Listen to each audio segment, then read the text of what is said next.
কোনো একটি পরীক্ষায় ৭৫% বাংলায়, ৭০% ইংরেজিতে ও ৬৫% উভয় বিষয়ে পাশ করে, যদি ১০০ জন উভয় বিষয়ে ফেল করে তাহলে মোট ছাত্র সংখ্যা কত?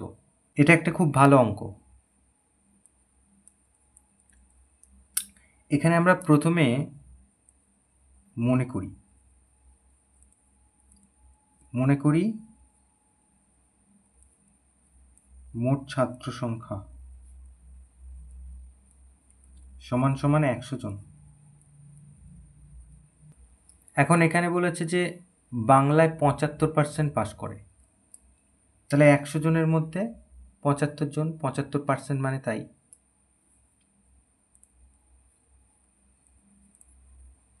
তাহলে বাংলায় পাস করে ৭৫ জন,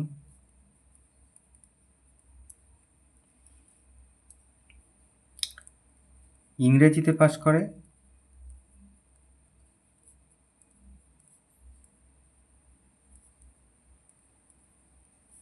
বলে দিয়েছে, তাহলে ইংরেজিতে পাস করে ৭০ জন, উভয় বিষয়ে পাস করে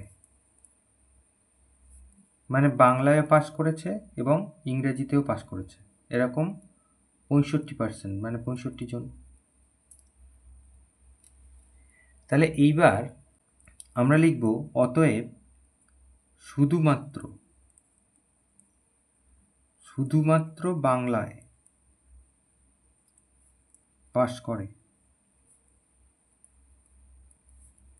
এই যে বাংলার যে ৭৫ জন আছে তার থেকে আমরা উভয় বিষয়টা বাদ দেব, এতজন।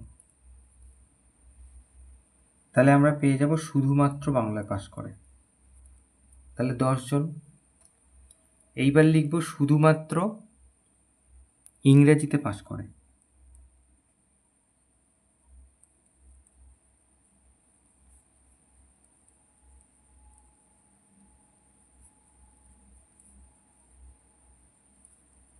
তাহলে ইংরেজিতে শুধুমাত্র পাস করে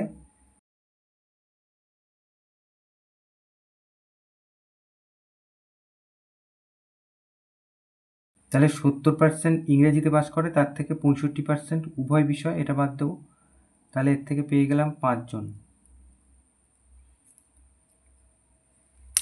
তাহলে এখানে আমরা এবার দেখতে পাচ্ছি যে শুধুমাত্র বাংলায় পাস করে ১০ জন, শুধুমাত্র ইংরেজিতে ৫ জন, আর এই উভয় বিষয়ে পাস করে ৬৫ জন। তাহলে এবার লিখি অতএব যে কোনো একটি বিষয় ও উভয় বিষয়ে পাস করে, তার মানে কি, যে কোনো একটাতে পাস করেছে, সেটা হতে পারে বাংলায়, হতে পারে ইংরেজিতে, অথবা দুটোতেই পাস করেছে, এরকম কতজন না ৬৫, এটা উভয় বিষয়, ১০ জন শুধুমাত্র বাংলা, আর শুধুমাত্র ইংরেজিতে ৫ জন, তাহলে এই এতজন। তার মানে কত, ৬৫ আর ৫ এখানে ৭০, ৮০ জন। তাহলে বাদ বাকি যারা থাকলো তারা উভয় বিষয়ে ফেল করেছে, তাহলে উভয় বিষয়ে ফেল করেছে,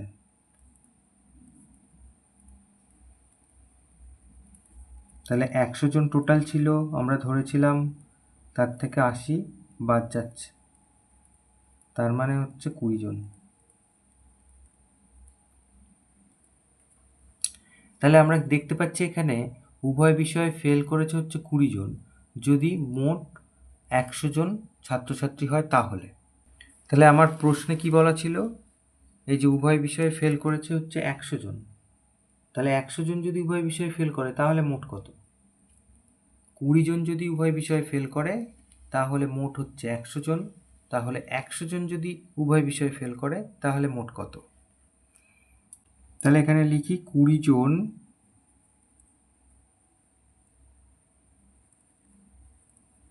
উভয় বিষয়ে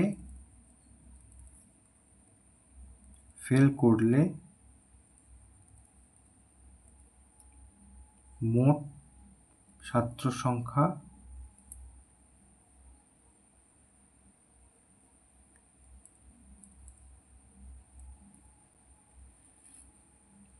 হয় 100 জন। তাহলে একজন উভয় বিষয়ে ফেল করলে মোট ছাত্র সংখ্যা হয় 100/20 জন। তাহলে আমার বলা ছিল 100 জন উভয় বিষয়ে ফেল করেছে,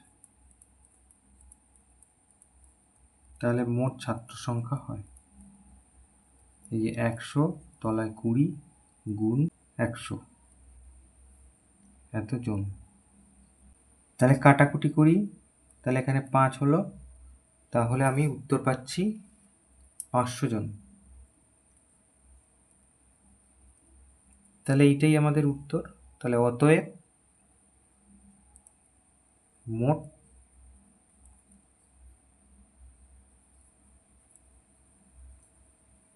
ছাত্র সংখ্যা 500 জন, এটা উত্তর।